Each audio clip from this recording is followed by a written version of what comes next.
Eu quero trazer mais um tema agora para a nossa discussão. Antes disso, quero mandar um abraço aqui para o Rogério Viana, de Campinas, que fica no interior de São Paulo. Diz que nos acompanha todos os dias aqui no 3 em 1 e é sempre muito bom ter o prestígio de vocês de todo o país. Sempre que puderem, mandem mensagens que a gente gosta bastante dessa interação. E para vocês que nos acompanham, vou contar que o presidente russo Vladimir Putin defendeu que o Brasil tem a vaga permanente no Conselho de Segurança da ONU. Também citou Índia, África do Sul como atores globais sem uma representação proporcional à sua relevância.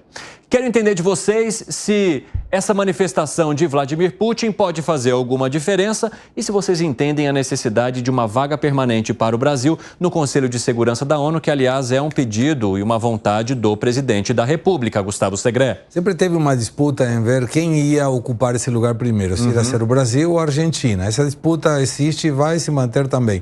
Agora, qual é a autoridade moral de Putin indicar alguém para o Conselho de Segurança da ONU? Nenhuma. O cara que invadiu a Ucrânia, o cara que está acusado internacionalmente por ter sequestrado 19 mil crianças, seria um aval de indicação. Não. Eu, Putin, estou sugerindo com muita seriedade que o Brasil, meu amigo, possa ir ao Conselho de Segurança da ONU.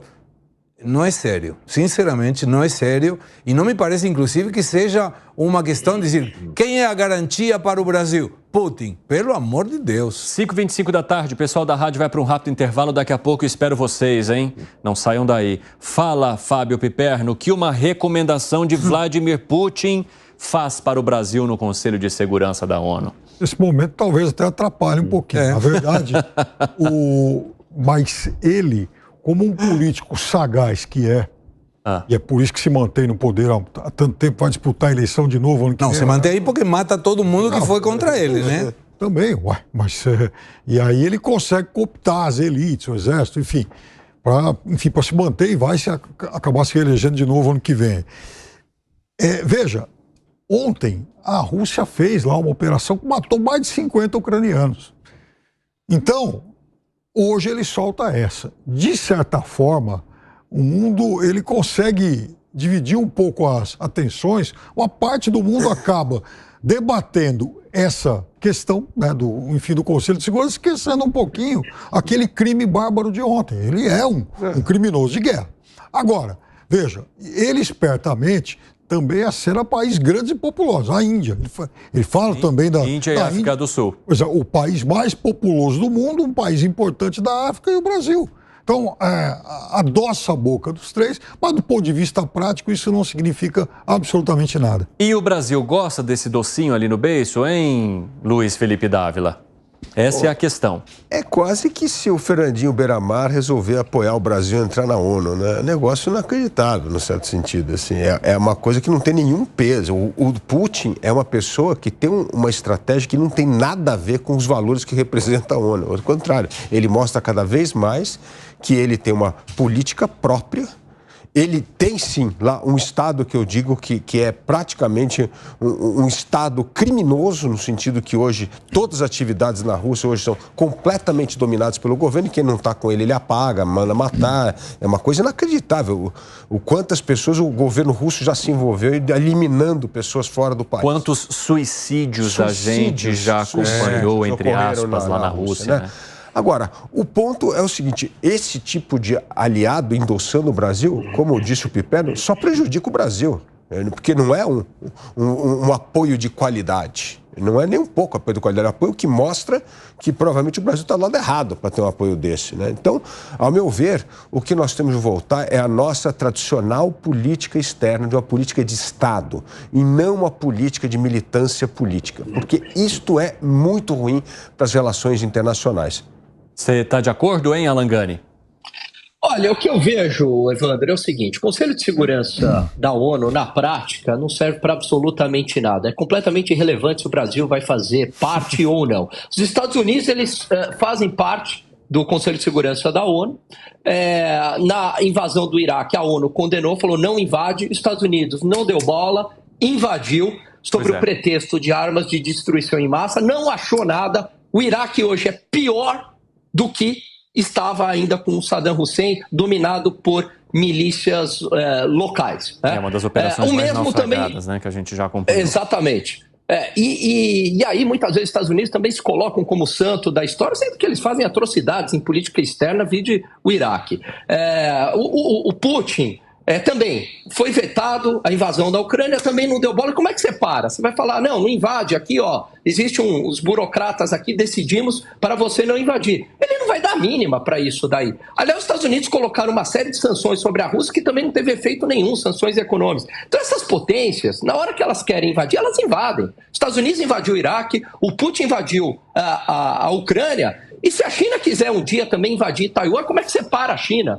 Então, simplesmente história para inglês ver esse Conselho de Segurança na ONU. Na prática, não serve para absolutamente nada. A gente está de volta para a rádio e a gente está falando sobre o fato de Vladimir Putin, presidente da Rússia, querer ou deixar claro que para ele o Brasil deveria fazer parte do Conselho de Segurança da ONU, mas não foi só isso não, viu, Gustavo Segré? Ele também disse que quer a expansão do grupo do BRICS. Aliás, a Rússia passa a ser presidente do BRICS no ano que vem, né? Se tudo caminhar da forma como prevê esse projeto. E você entende que haja necessidade de uma expansão desse grupo que tem o Brasil como integrante também e que tem hoje a ex-presidente Dilma Rousseff como presidente? São duas respostas na mesma pergunta. E quais são? Depende de quem está querendo e propondo alguma coisa. Do ponto de vista prático, nós já falamos aqui também, vale a pena repetir para a nossa audiência, que os BRICS não é um acordo comercial, não é um bloco comercial. Esses blocos comerciais, Mercosul, União Europeia, têm como fundamento principal diminuir as barreiras para que os países possam comercializar sem impostos e sem travas burocráticas. Não é o BRICS. Os BRICS é uma questão mais ideológica. E nessa questão ideológica, para Putin, claro, é válida a ampliação. Para o Lula também. Por isso ele propôs a incorporação de vários países. E quais eram esses vários países? A Venezuela, que chegou a uma questão tão aberrante que os mesmos BRICS diziam, não, a Venezuela já me parece que é um exagero, melhor deixá-lo de fora. Mas entrou a Argentina, Egito, Irão. São questões vinculadas a coisas ideológicas. Então, do ponto de vista do Putin, claro, maravilha. Do ponto de vista da gestão geopolítica do Brasil, me parece que não vale a pena acompanhar nada que proponha Putin para não ficar isolado do mundo capitalista. O Segredo trouxe um ponto muito importante aqui, que é o negócio seguinte: esse grupo quer começar a criar um grupo anti-Ocidente. É isso que eles querem, é uma opção aos parceiros comerciais do Ocidente. Isso seria um desastre para o Brasil. O Brasil tem a comunidade europeia, os Estados Unidos, como parceiros muito importantes na sua balança. E a pior coisa na diplomacia é colocar todos os ovos numa caixinha. Hoje o comércio exterior brasileiro já depende demais da China. E agora, se começar a expandir isso aí, eles querem cada vez mais o Brasil numa aliança anti-Ocidente, o que seria totalmente contrário aos interesses nacionais. E o segundo ponto importante é o que o Alan Gani trouxe aqui. As regras existem, mas se as pessoas não cumprem as regras, essas instituições perdem a sua razão de ser. Então, como ele bem disse, que os Estados Unidos não estão nem aí com o que aconteceu no Iraque, invadiu o Iraque, a Ucrânia foi invadida pela Rússia e a Rússia não estava nem aí com o Conselho de Segurança.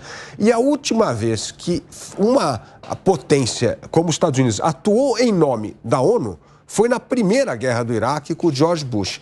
A partir de então, começa a ter, cada um toma conta do seu interesse nacional e ninguém mais quer saber dessas regras que hoje deveriam reger a relação entre os Estados. Isso enfraquece as relações internacionais, aumenta a tensão militar e não é à toa que os orçamentos militares nesse país estão expandindo de forma absurda. Quer arrematar algo, Piperno? Sim, é por isso que o Conselho de Segurança ele precisa ser reformulado. Também para que cada um não faça o que bem entenda.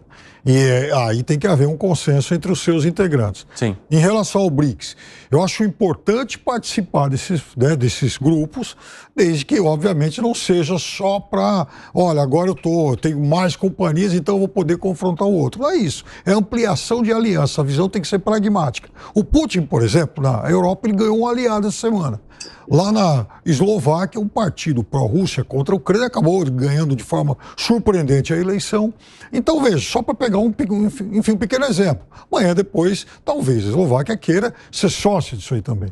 Então, outros países, naturalmente, vai ser inevitável esse grupo acabar ganhando novos sócios. A questão é como é que esses sócios vão agir. O problema, Piperno, é quando há divergência entre as grandes potências. Pequena potência pode fazer o que quiser, que mudar de um lado ou do outro. O problema é quando você tem uma ordem mundial onde as grandes potências estão cada vez mais divididas em torno dos valores que deveriam ser preservados. Esse é o problema que aumenta a tensão no mundo hoje. Inclusive, uma das coisas que a ONU deveria estar fazendo que não consegue é garantir hoje o Tratado de Não Proliferação de Armas Nucleares. Todos os países estão se armando nuclearmente porque ninguém acredita mais que essa aliança internacional para proteger a soberania dos Estados vai acontecer, como já mostrou muito bem Putin em relação à Ucrânia. Lembrando que Putin fez, de novo, testes nucleares, que não eram feitos desde a época da última União de Repúblicas Socialistas Soviéticas. Não é um dado menor.